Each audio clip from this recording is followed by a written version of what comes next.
Folks, do you love candles? Do you want to learn about how a business operates? Are you naturally curious? Well, then this video is for you. I'm at Seleta Scents in Arlington Heights, chatting with co-owner Mike Richards. He and his wife Julianne have created a unique space that offers a candle bar and tons of scent combinations. He's going to share a bit about their story, struggles, and advice for folks that also want to strike out on their own.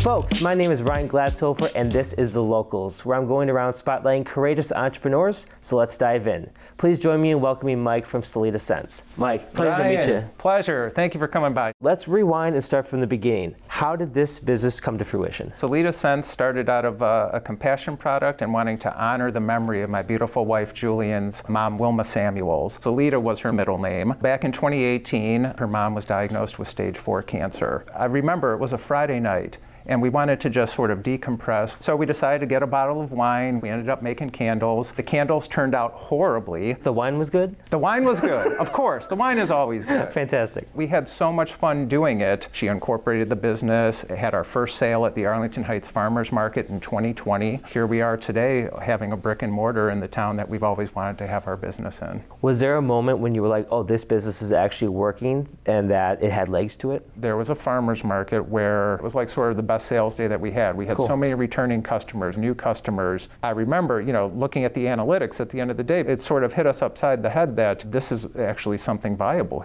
Did you think you were going to have a brick and mortar, or was it going to be mobile? How did the business progress? The farmers market is where we started. To take this to the next level, let's test out this concept of having a candle bar. We were looking at the Arlington Heights area, and I'm not going to lie, it was just out of reach for us.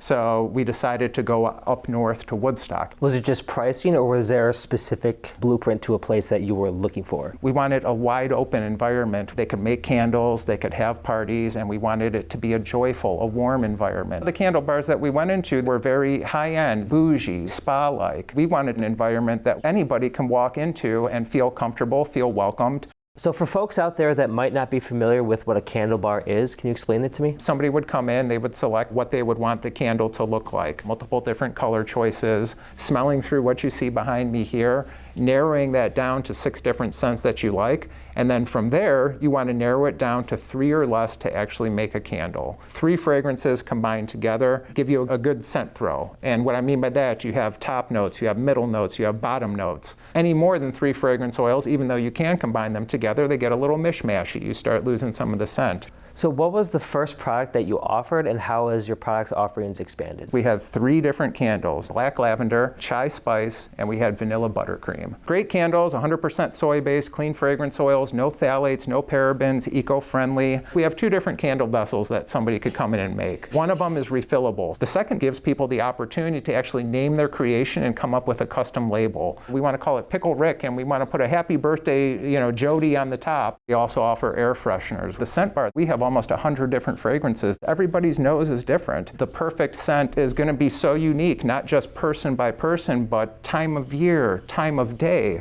where you're burning, why you're burning the candle. I can't tell you how many times that we've been at a market or somebody's come into our store and they've grabbed one of our candles and they pick it up and they smell it, and a little tear comes to their eye and they say, Grandma's house, or that reminds me of Dad. The power of scent and the emotion that it elicits is very personal to people, and we take that very seriously with our business. For the candle bar industry, or just candles in general, how did you determine the proper margins that would make this accessible but also doable? You need to have at least a 50% margin on your product. 50? So that's going to take into account the materials that go into that product. We've incurred a lot of expense with the space that we're in. Right. When we went from that little small shoebox store in Woodstock to here in Arlington Heights, our static monthly expenses quadrupled. The rent, electricity, and the gas. We had to, first off, cross our fingers, second off, pray. For the next couple months, we might not be really putting a lot in our pocket, betting on that fact that, okay, now that we have this beautiful space, that's going to pay off 6 months from now. Have you been literally burning the candle on both both ends to make this business work. Great analogy, but as small business owners, enough is never enough and your work is never done. As I've gotten older, I've learned that work-life balance is extremely important. We're working 100 hours a week. We're staying up till 2 a.m. to make air fresheners. We've chosen this path for ourselves, and we also have control. And having that flexibility to dictate your schedule, do what you want when you want, but more importantly, paying attention and having awareness of how you're feeling mentally and emotionally so that you're not burning yourself out is sort of a foundation for the business. What were you doing before you took this plunge? I was in that startup environment, the medical cannabis industry. I learned how to work quickly, pivot on a dime, and conscious capitalism. It's not about the bottom line. Don't get me wrong, it's important to keep the lights on, it's important to be making money. The money that you bring in isn't the end-all be-all reason why we do what we do. Making sure that we're giving back to the community. Candles with a Cause program. We partner with different nonprofit organizations. They smell through all our different fragrances and they choose their signature scent. We'll produce and then we'll sell those candles, and every candle that we sell, we donate $10 back to the business. What in this process has surprised you? How consistent that you have to stay with things. The hard part with that is keeping yourself motivated. There's certain days where, we have a great day and a big party in here and we're thinking, man, this is great, but then 2 days later, nobody comes into the store. The hard part is staying focused and having faith that the mission and what you're trying to do with the business is going to work out. For you and Julianne, what would you say has been your proudest moment so far? The grand opening that we had with the store. The turnout exceeded our expectations.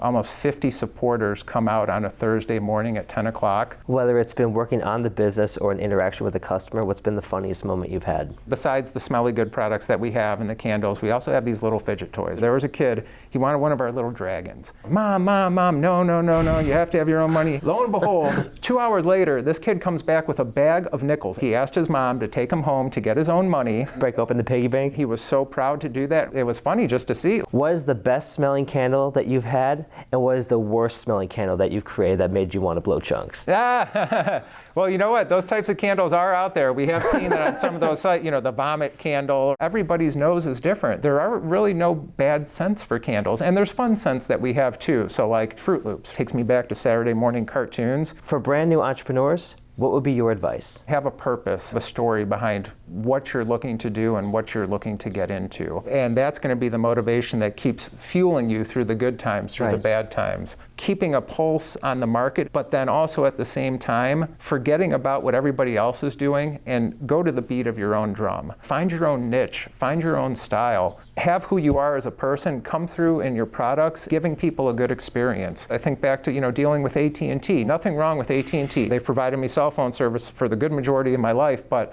my gosh, I hate having to call them. I know that I have to block off a half day in my schedule to be sitting on hold and to be disconnected here and transferred over there and this. As small business owners, there's a better way to do business. And because we don't have all the red tape and the compliance departments and this and that to go through and the meetings, we can make decisions, we could act faster, always be humble and appreciate every single interaction and customer that you come in contact with. That's going to come back to you tenfold and you're going to have a successful business. Leading with empathy. I love how you said that. I cannot thank you enough for your time today, opening up about your business story. I wish you and your wife all the success in the world. Thank you, man. It's been a pleasure to talk with you today. Thank you so much. And folks, that does it for another episode of The Locals. Thank you so much for watching. If you want more episodes like this, hit that subscribe button and check out other videos that we have on this channel. More to come. See you next time. Thank you so much.